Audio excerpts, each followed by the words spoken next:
বন্ধুরা, আজকে একদম নতুন ধরনের একটা সাবজেক্ট নিয়ে আমরা এসেছি। আমরা কথায় কথায় বলি না যে মানুষ মানুষের জন্যে, সত্যি কি তাই? বর্তমান সমাজ ব্যবস্থায় আমরা কি সত্যি তাই দেখতে পাই? হয়তো কিছু মানুষ আছেন নিশ্চয়ই, কিন্তু অধিকাংশ ক্ষেত্রে কিন্তু আমরা দেখতে পাই না। মুখে বলি, যেরকম সমাজের বিভিন্ন স্তরের মানুষ মুখে বলেন ঘুষ নেওয়া পাপ, অন্যায় করা পাপ, কিন্তু এগুলো হয়েই চলেছে। তবু তার মধ্যে যে আশার আলোটা আমরা দেখতে পাই, সেটা হলো কিছু কিছু ব্যতিক্রমী কিন্তু আছেন, যারা সমাজকে নিয়ে ভাবেন, প্রকৃতিকে নিয়ে ভাবেন, রয়েছে। এবং তার জন্যই বোধ হয় পৃথিবীটা এখনো সুন্দর। তা নাহলে এই পৃথিবীটা সত্যি আমাদের বসবাসযোগ্য আর থাকতো না। সেরকম একটা বিষয় নিয়ে আজকে এসেছি। আবারও বলি, টেলিভিশন খুললেই, খবরের কাগজ খুললেই প্রতিদিন আমরা দেখতে পাই যত রকম নেগেটিভ খবর, অর্থাৎ যেগুলো দেখলে মানুষ বিভ্রান্ত হয়। খুন হচ্ছে, কোথায় রাজনৈতিক মারামারি হচ্ছে, কোথায় বন্যায় মানুষ সত্যি সত্যি প্লাবিত হচ্ছে কিন্তু ত্রাণের ব্যবস্থা নেই, অনাহারে শিশুরা মারা যাচ্ছে। শুধু আমাদের রাজ্য নয় বন্ধুরা, গোটা বিশ্বেই এটা চলছে, অনবরত চলছে। তাই বলছি, যদি আমাদের এই ভিডিওটা সত্যি আপনার হৃদয়কে স্পর্শ করে, তাহলে আপনি নিজে দেখলেন, পরিবারের সকলকে দেখান, আমাদের পরবর্তী প্রজন্মকে দেখান। এটা আমার আপনার দায়িত্ব। আমরা কেন খালি ওদেরকে সমস্ত বাজে জিনিসগুলো, সমাজের যেগুলো নেগেটিভ জিনিস আমরা ওদেরকে দেখাবো? কেন পজিটিভ জিনিস দেখাবো না? কেন ওদেরকে আশা দেবো না যে না, এখনো পৃথিবীতে বেশ কিছু মানুষ আছেন যারা মানুষের কথা ভাবে? আজ আমাদের সাথে আছে কল্লোল ঘোষ।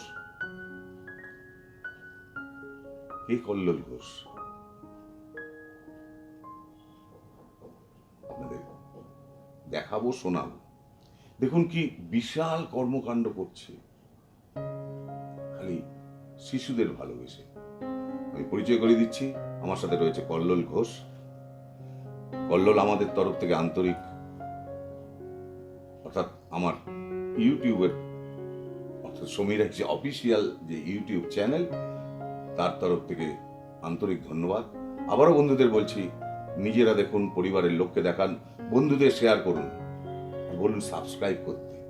শুধু টেলিভিশনের নেগেটিভ খবর নয়, যদি সত্যি কিছু পজিটিভ খবর দেখতে হয় তাহলে আমাদের চ্যানেল দেখুন, এবং সাবস্ক্রাইব করলে সরাসরি আপনারা পেয়ে যাবেন আমাদের বিভিন্ন ধরনের অনুষ্ঠান, যেগুলো অন্ততপক্ষে কিছুটা আশার আলো আপনাকে দেখাবে। রয়েছে আমার সাথে কল্লোল ঘোষ। কল্লোল, সরাসরি প্রশ্নে চলে যাই। তার আগে আমি বলছি, আমার বন্ধুদের বলছি, যে কথাটা আমি প্রথমে বলছিলাম, যে সমস্ত নেগেটিভ খবরগুলো আমরা দেখতে পাই। তা আমি আজকে এখানে একটা আমারই পেন্টিং আমি লাগিয়ে রেখেছি, যাতে মানুষের মনটা কিছুটা হলেও ভালো লাগে। জীবনটা শুধুই খারাপ নয়। এই যে দীর্ঘদিন ধরে এই শিশুদের নিয়ে কাজ করছিস, শুরুটা কিভাবে হলো? সমিতি এভাবে বলা ভালো যে তখন আমিও ছাত্র। আমি ওই উত্তর শহরতলির বরানগর অঞ্চলে থাকি। যে সময়টাকে বা যে সময় এখন যেটাকে আমরা বেলঘরিয়া এক্সপ্রেসওয়ে বলি, সেই এক্সপ্রেসওয়ে তৈরি হওয়াটা আমার ছাত্র জীবন থেকে আমি দেখে আসছি। এবং একটু লক্ষ্য করলে দেখা যাবে যে ওই রাস্তাটা আমাদের যে সারফেস আছে তার থেকে বেশ খানিকটা উঁচু, তার পাশ দিয়ে ট্রেন লাইন গেছে। তো এই উঁচু করার সময় ওই আমরা যেটাকে চলতি বাংলা কথায় ঘেঁষ বলি, কয়লার গুঁড়ো, ওইটা দিয়ে রাস্তাটা উঁচু করা হতো।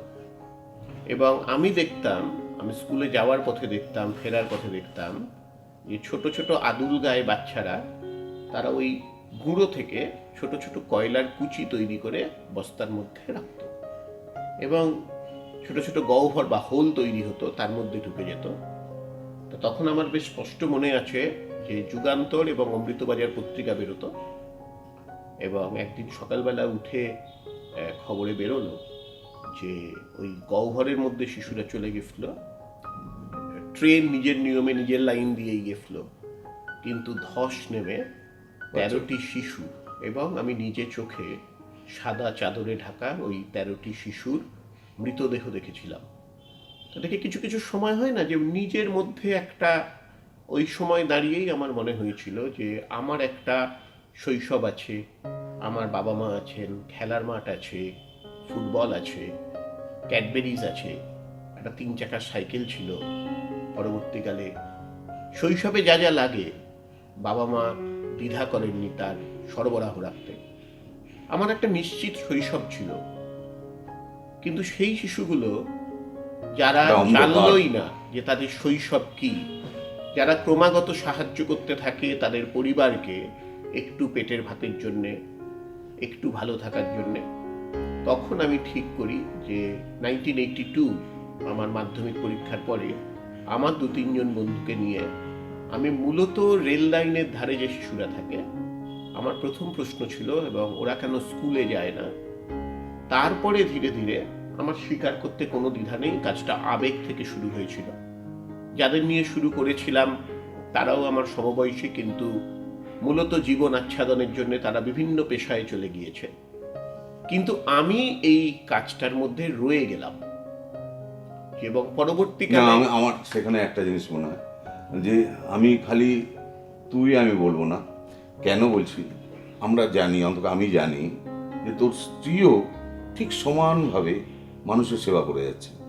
আসলে ও কিভাবে আসলো? হ্যাঁ, বিষয়টা এইভাবে হয়, যেটা হয় যে সাধারণ মানুষ যে সময়টায় প্রেম করে, প্রেম হয়তো আমরাও করেছি, কিন্তু আমার যেটা মনে হয়েছে বরাবরই, সমীরটা তুমি খুব ভালো করে জানো যে আমি অনেকটা পরের গল্প বলবো, তাও বছর 10 আগে, বছর 12 আগে, আমার মনে হয়েছে যে আমার কাজে তো আমি দেশ বিদেশে প্লেনে করে যাই, অথচ এই শিশুগুলো মাটিতে দাঁড়িয়ে শুধু প্লেনের দিকে তাকিয়ে থাকে।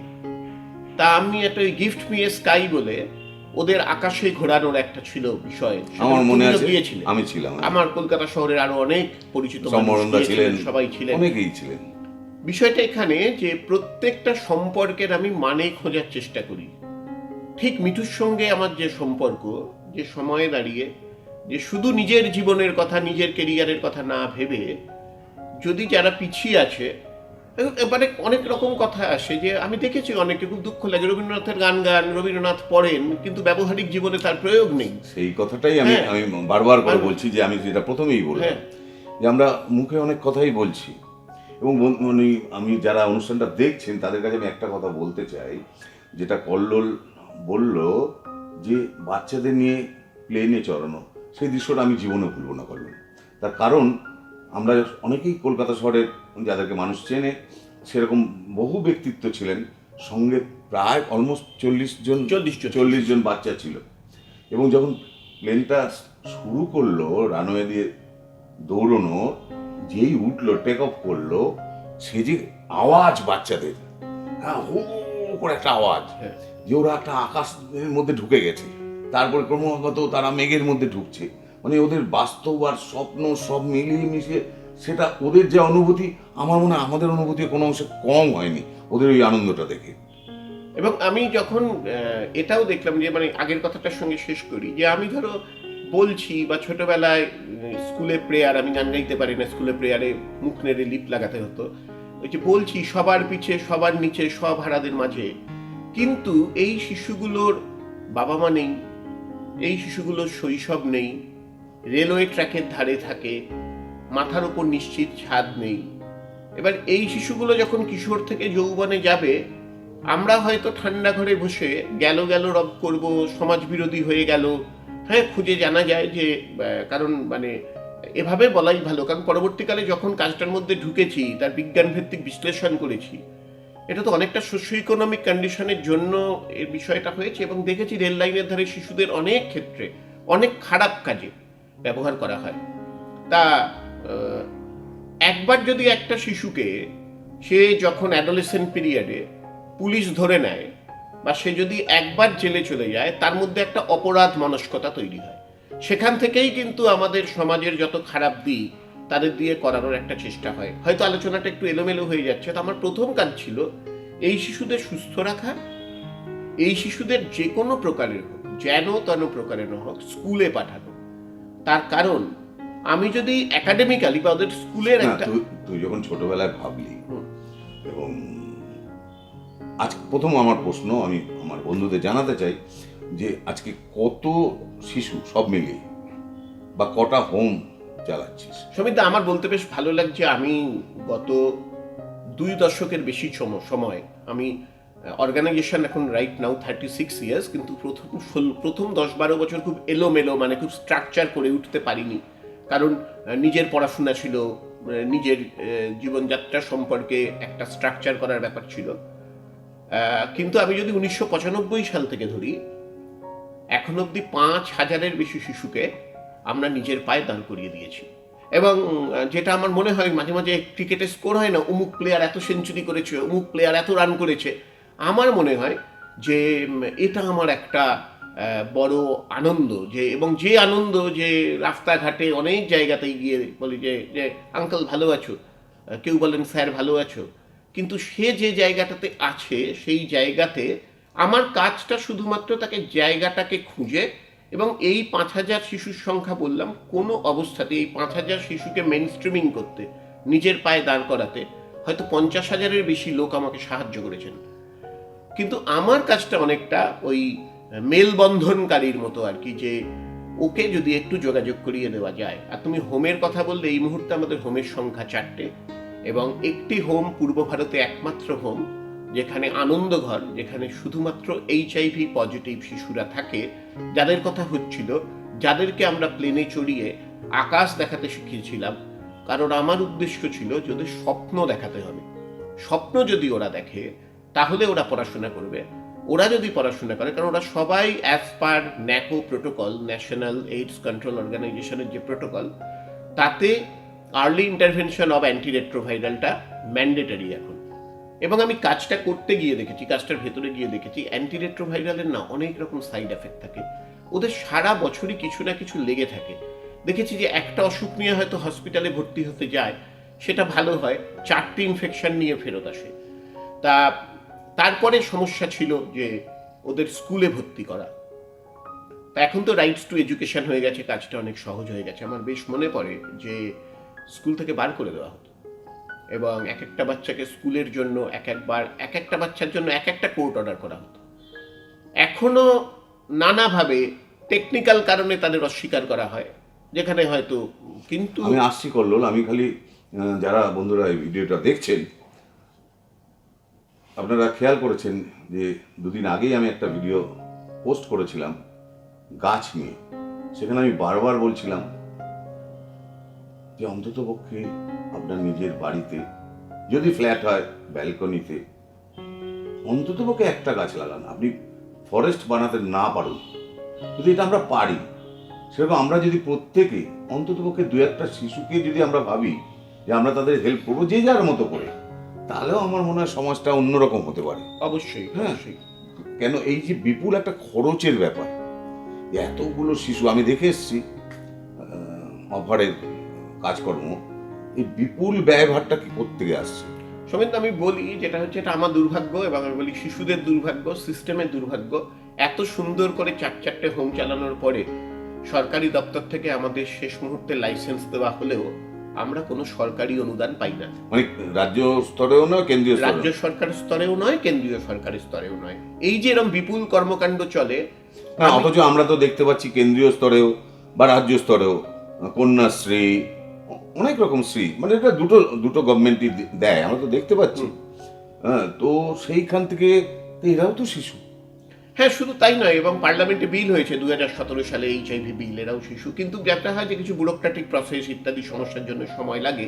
আর এরা তো গেল HIV পজিটিভ, তাছাড়াও তো বাচ্চা রয়েছে। মেন্টালি চ্যালেঞ্জ বাচ্চা হ্যাঁ, আছে, হ্যাঁ। সোশ্যালি অরফ্যান বাচ্চা আছে, কিন্তু এখন অব্দি হয়নি। কিন্তু তার মধ্যেও ভালো দিক হয়তো হয়নি, একদিকে ভালোই হয়েছে। আমি তোমার চ্যানেল নিয়মিত দেখি, আমি তোমার চ্যানেলের দর্শকদের জন্যও বলি যে আমরা কিভাবে করছি কাজটা। বহু মানুষ তার শিশুর জন্মদিনটা আপনজন বা আনন্দ করে করতে আমি আসে। নিজে দেখেছি সেই ভদ্রমহিলা। হ্যাঁ, বহু মানুষ, আমি ছোটবেলায় যে আমার দাদাদিদের জামা কাপড় পরে বড় হয়েছি, আমরা পুরনো প্রচুর জামা কাপড় পাই। আমাদেরও ছিল। হ্যাঁ, কাজেই এইটা যেটা হয় শুধু পুরনো জামা কাপড় বলে নয়, আমার মনে হয় যে কোথাও একটা বন্ধন তৈরি হয়। এবং আমি খুব পজিটিভ মানুষ, এবং আমি ব্যক্তিগতভাবে একটা জিনিসেই বিশ্বাস করি, সেটা হচ্ছে পজিটিভিটি। আমার কোনো নেগেটিভিটি, কারণ আমি টার্মিনাল বাচ্চা নিয়ে কাজ করি, আমার অনেক শিশু চলে গেছে আমাকে ছেড়ে, মারা গেছে, কিন্তু তারপরেও আমি যে একটা অসম্ভব পজিটিভিটি। এবং তুমি জানো যে এশিয়ায় প্রথম এই এইচআইভি শিশুদের বানানো হাতে তৈরি খাবার খাওয়া, আমি ছিলাম। এইচআইভি শিশুদের নিয়ে এশিয়ায় প্রথম, আমি খুব গর্ব করে বলি, আমরা ক্যাফে পজিটিভ বলে। আমিও গর্বিত বন্ধুরা, কেন এই যে ক্যাফেটেরিয়াটা যেদিন উদ্বোধন হয় সেখানে আমি ছিলাম, এবং আমি দেখে এসেছি যে এইচআইভি পজিটিভের বাচ্চারা কিভাবে নিজেরা সমস্ত জিনিসটা তৈরি করছেন, কিভাবে লোককে সার্ভ করছেন, এবং কতটা নিষ্ঠার সাথে কাজটা করছেন। The place looks beautiful, the food is great, and the people are amazing. Hats off to these people for overcoming their fear. It's time we let go of ours. Giving up is not their cup of tea, and none of us should give up on them. I mean, they're just like you, me, and everyone else here, so why treat them differently? অর্থাৎ আমরা যদি সুযোগ করে দিতে পারি, তাহলে কিন্তু সমাজে আর 5টা বাচ্চার মতো বা যারা সবে একটু বড় হচ্ছে তাদের মতো হতেই পারে। সঙ্গে দরকার কল্লোলের মতো মানুষ, আর আমার আপনার মতো মানুষ, যারা অন্ততপক্ষে মানসিকভাবে যতটা পারবো সাপোর্ট দেবো। একদমই তাই, পজিটিভিটিটা খুব ইম্পর্টেন্ট। এবার ধরুন যে সবাই যে ক্যাফেতে কাজ করছে তা নয়, কেউ মেট্রো রেলের কন্ট্রাক্টরের আন্ডারে, আমি দুটি শিশুকে কেউ ডিজাইনারের কাজ করছে, কেউ ডিজাইনারের কাজ করছে, আমার কয়েকজন তোমার কাছে আঁকা শেখে অসম্ভব ভালো কাজ করছে, তুমিই বলেছো আমায়। এবারে বিষয়টা হচ্ছে ওদের জন্য না সুযোগটা তৈরি করে দেওয়া। এবং যেটা যে তুমি সকালবেলা বলতেই আমি এক কথায় রাজি হলাম, তার কারণ আমার একটা জিনিসই মনে হয় যে মানুষ এগিয়ে যদি আসেন, তারা যদি ভাবেন এই কাজটা এইভাবে করা যায়, শুধু একটা অর্থ সাহায্য দিয়ে দেওয়া নয়, এই ভাবনাটার সঙ্গে যদি আমরা একটা ইন্টিগ্রেটেড অ্যাপ্রোচ তৈরি করতে বললো পারি। ঠিক এই একই কারণে আজকে সকালে আমার ফোন করা। হুম। কেন? আমার মনে হয়েছে মানুষকে না এগুলো সরাসরি দেখানো উচিত। কেন আমরা সত্যি কি টেলিভিশন বা মানে আই মিন নিউজ চ্যানেল অথবা যেগুলো এন্টারটেনমেন্ট চ্যানেল, তাতে কি কাজের কিছু পাই? আমি আমি আমি জানি না, খুব কম পাই।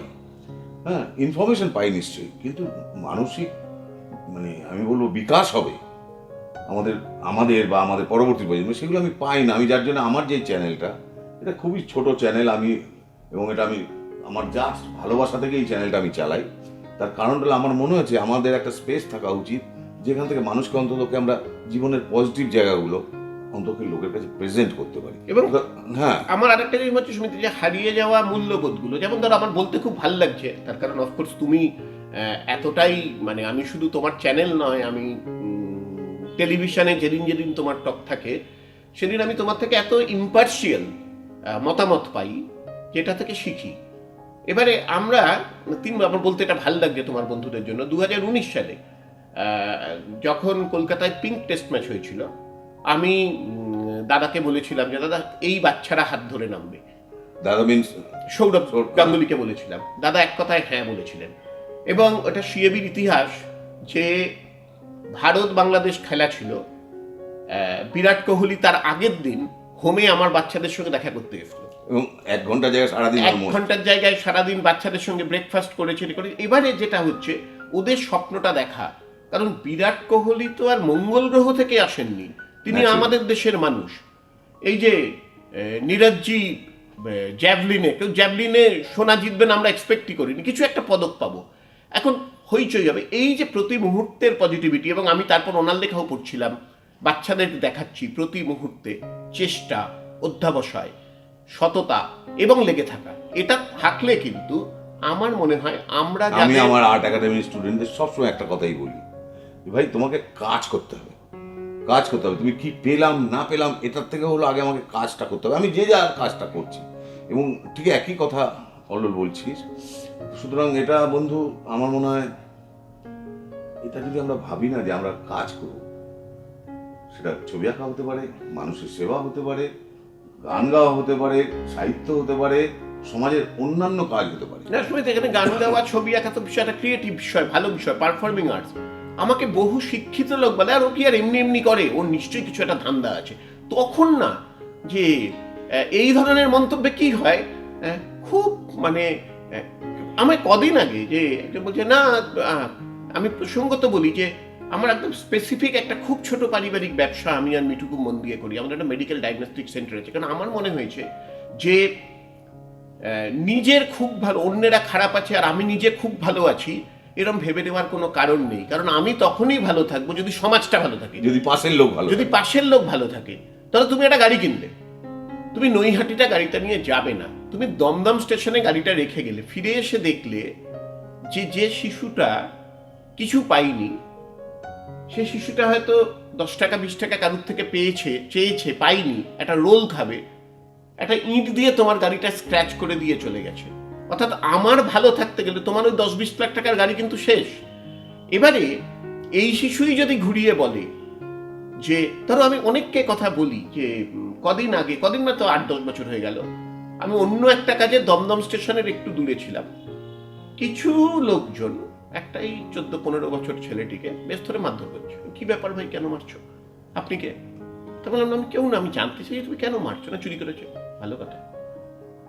তো আমি বললাম তুমি মারতে পারো না, যদি তোমার মনে হয় তুমি। আমি ওখান থেকেই পুলিশে ফোন করি, পুলিশ আসে এবং ছেলেটিকে নিয়ে যায়। সন্ধ্যেবেলা আমি যাই ছেলেটির সঙ্গে দেখা করতে। এবারে ধরো আমার একটা ছেলে একটা পকেট থেকে টাকা তুলে দিল, মানি ব্যাগটা তুলে দিল, আমরা তাকে ধরতে পারি, মারতে পারি, বা খুব দায়িত্ববোধ থেকে পুলিশের হাতে তুলে দিতে পারি। সে যদি ঘুরিয়ে জিজ্ঞেস করে যে আমি যখন আরো ছোট ছিলাম তখন তোমার কি আমার প্রতি কোনো দায়িত্ব ছিল না? আমার মনে হয় যে কোথাও যেন একটা আঙুল আমাদের দিকে তাক করে। আমরা না, আমি সেই জায়গাটাই বলবো এবং সেই প্রশ্নেই আমি আসবো। বন্ধুরা, কি হয়, আমরা যদি ভালো জামা কাপড় দেখি, কর্পোরেট লুক দেখি, বিশাল ব্যবসায়ী দেখি, তারা যখন জেলে, বা বিশাল রাজনৈতিক ব্যক্তিত্ব দেখি, তারা যখন জেলে যাচ্ছেন, জেল থেকে যখন বেরিয়ে আসছেন, আমার তো মনে হয় প্রত্যেকের গায়ে না যেমন স্টার আসে, যে আমি দেখো ভাই কতবার, এবং আমি তো ভাই জেলে গেছি দেশের জন্য আসি।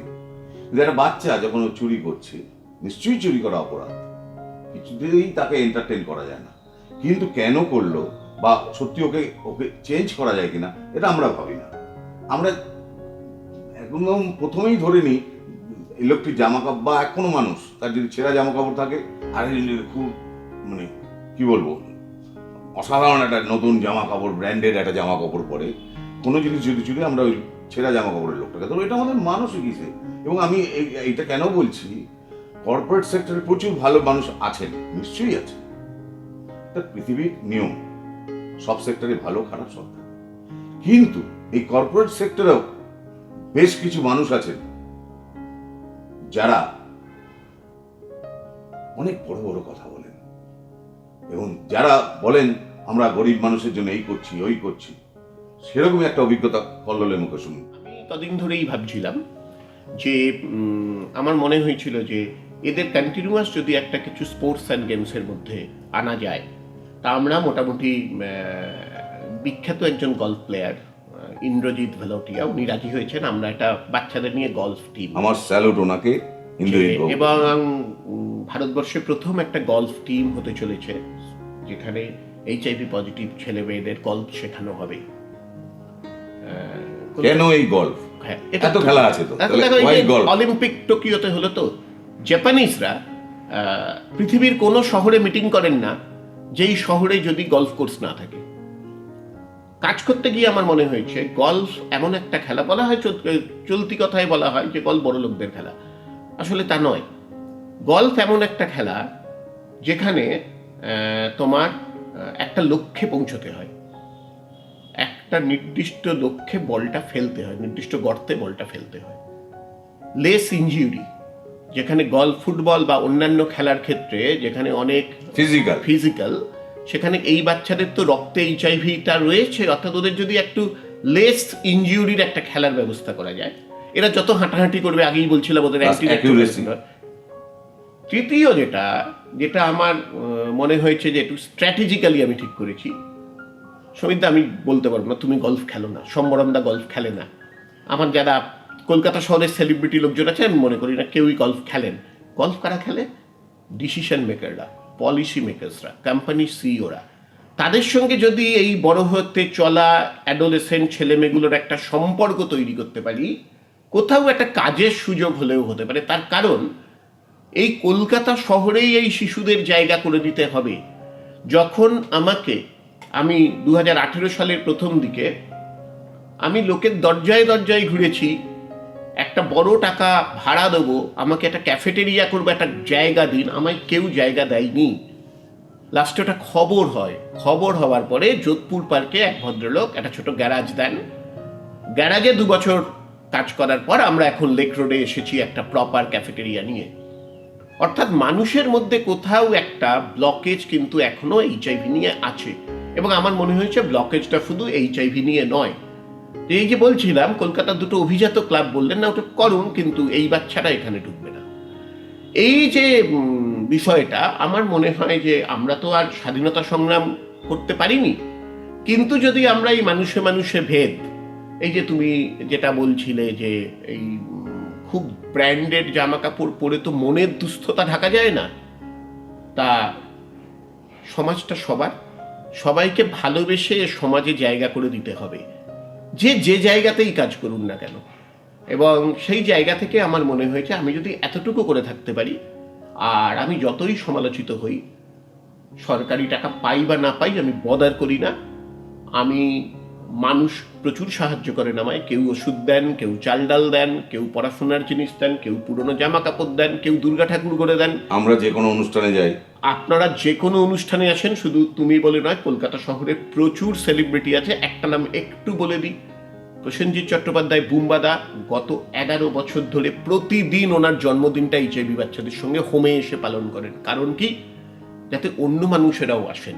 A wonderful job. I think we all should somehow know what is HIV, what is the HIV children's problem, and also we should also try to support offer to make it more, I mean, bigger and bigger, so that they can also accommodate a lot of more children. Non-government organization, NGO called the Offer in Calcutta, has been engaged in this task, not for any personal benefit, not even for individual collective benefit, but out of a feeling of inspiration that life should not go in vain.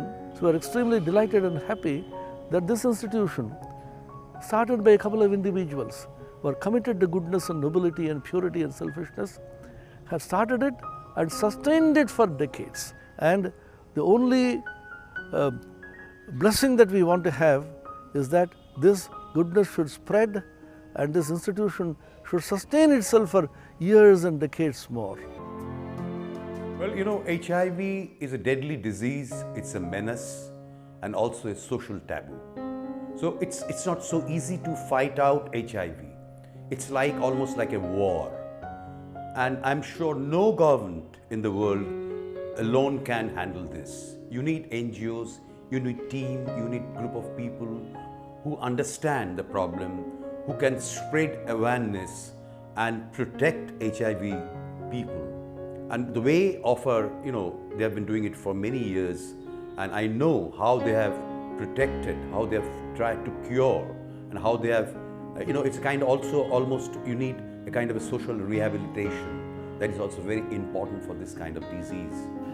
এই যে সচেতনতা তৈরি করার ক্ষেত্রে, এবং আরো অনেকে নাম বললে শেষ করতে পারবো না, মীর আছেন, সম্বরণদা আছেন, দেবজ্যোতি মিশ্র আছেন, জগন্নাথ দা উর্মিদি আছেন, প্রচুর মানুষ আছেন, সৌমিত্রবাবু ছিলেন। তা আমার মনে হয়েছে যেটা, যে সবাই ভালো কাজ করতে চান, এবং ঠিক যদি স্ট্র্যাটেজি ঠিক করে করা যায়, নাইবা পেলাম ইনস্টিটিউশনাল সাহায্য, মানুষের সাহায্যেই এটা চলতে থাকুক, এবং এটাই বোধহয় সোশ্যাল সাস্টেনেবিলিটি।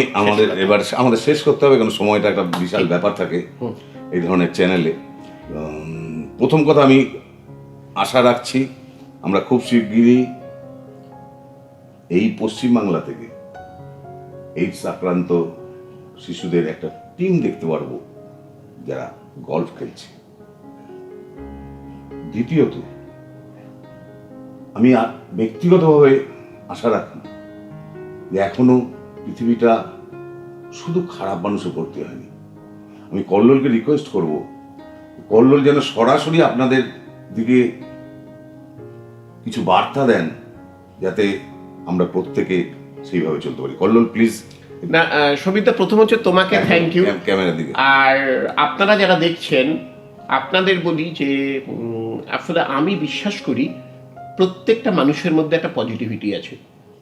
যদি আপনাদের মনে হয় আমাদের www.offerindia.org অথবা আপনি গুগলে গিয়ে আনন্দঘর এটা টাইপ করলেই আমাদের কাজকর্ম সম্পর্কে জানতে পারবেন। এবং আমি এমন কিছু কাজ করি না যে আপনাদের বার্তা বা আপনাদের কোনো দিতে পারবো। শুধু আমি আপনাদের হাত জোর করে অনুরোধ করব যে এই শিশুরা আমাদের সমাজের একজন। বিশ্বাস করুন, এই শিশুদের জন্মানোর জন্য এদের কোনো দোষ নেই, আমরা এদের ইনোসেন্ট ভিকটিম বলি। আর আমি যদি আমার সমাজটাকে ভালোবাসি, আমি যদি আমার পরিবারের শিশুটিকে ভালোবাসি, আমি যদি আমার সহকর্মীদের ভালোবাসি, আমি যদি আমার প্রিয় শিল্পীকে ভালোবাসি, তাহলে এদের ভালোবাসুন, এদের পাশে থাকুন। আর এরাই পারবে একটা সুস্থ সমাজ গড়ে তুলতে, যাতে আপনার আমার প্রজন্ম নিশ্চিন্তে এই সমাজে থাকতে পারে। ভালো থাকুন, সুস্থ থাকুন। সমিতা, তোমাকে আবার ধন্যবাদ। আমি আমার আন্তরিক ধন্যবাদ জানাচ্ছি, এবং আমি বন্ধুদের বলছি, আপনারা অনুষ্ঠানটা দেখছেন বা দেখলেন এতক্ষণ, সত্যি যদি আপনার মনে দাগ কাটে, আবারও মনে করিয়ে দিচ্ছি, পরিবারের সবাইকে দেখান, বন্ধুদের শেয়ার করুন, আর অতি অবশ্যই সাবস্ক্রাইব করতে বলুন, যাতে এই ধরনের অনুষ্ঠানগুলো, যেটা আমার উদ্দেশ্য মূল, সমীর রাইজ অফিসিয়াল ইউটিউব চ্যানেলের যেটা উদ্দেশ্য, যে সমাজের শুধু নেগেটিভ দিক নয়, ভালো দিকগুলো সবার কাছে পৌঁছক। ভালো থাকবেন।